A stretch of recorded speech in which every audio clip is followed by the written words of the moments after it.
Hello everyone. So in this video we are going to be talking about reaction rate and 4 ways that we can increase the rate of a reaction.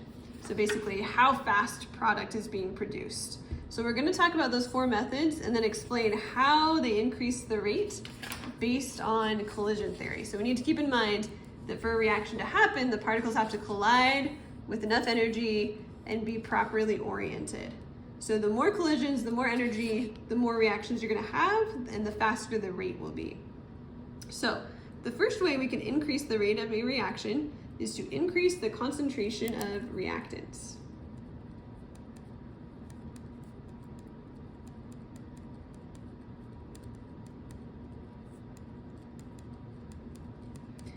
If we do this, there's going to be a bunch more reactant particles moving around, and that is going to cause more collisions to happen.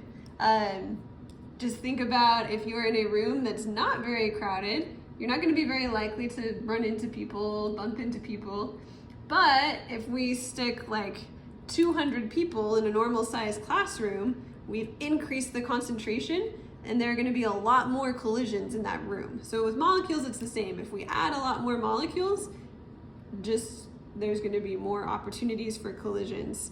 And so your reaction is going to happen faster. So we'll say increased concentration equals more collisions, which gives us a faster rate. Okay, another thing we can do to increase the reaction rate is to increase the temperature. And when the temperature goes up, that is going to give molecules and elements and compounds more kinetic energy, so they're going to be moving faster.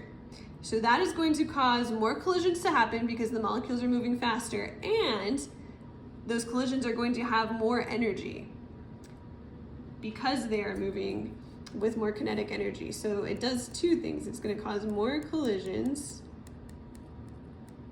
with more energy. So more collisions and more energy.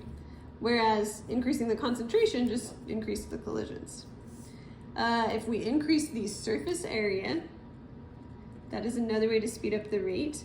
Let me explain what I mean by increasing the surface area. So increasing the surface area really means that you're breaking the reactant into smaller pieces. So a really common example is, let's say you're trying to do a reaction involving burning a log. So you're camping, you want to make a campfire, you want to burn a log. It's not going to work very well if you just put the log in the fire pit and try to light the log on fire. There's not a lot of surface area in contact with the oxygen, so it's not going to burn very easily. But if you use some kindling, so you have like lots of tiny little pieces of wood or leaves or paper, whatever you're using for your kindling, there's going to be a lot more surface area, a lot more molecules in contact with oxygen, and that will allow the reaction to happen more easily, more quickly. So increasing the surface area, which is breaking into smaller pieces,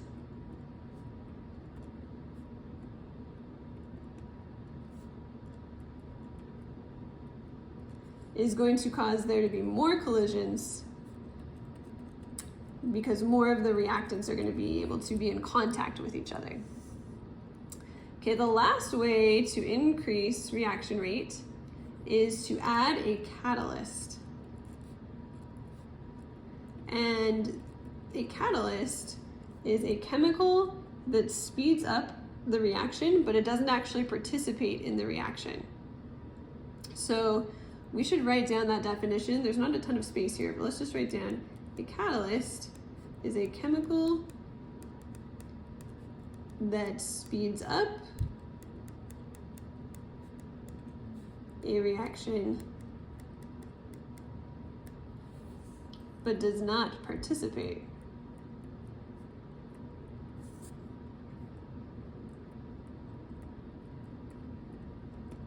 In the reaction. So a catalyst doesn't cause more collisions and it doesn't give the reactants more energy. What it does instead is it lowers the activation energy. And it's important that you know that distinction. So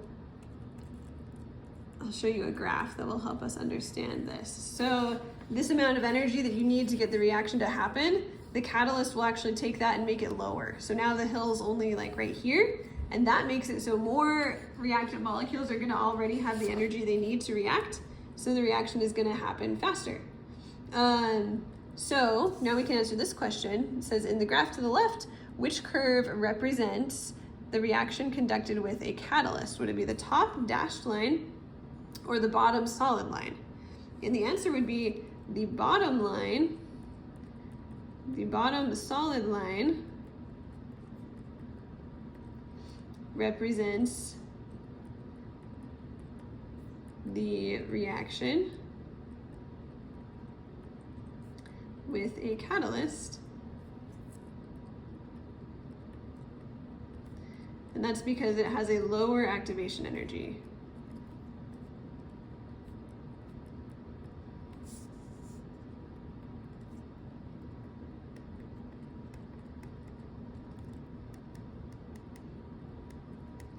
All right, so those are our 4 ways to increase the reaction rate and what the mechanism is that helps them increase the rate. So make sure you understand what they are and what they do to the molecules and atoms and elements to help them react faster.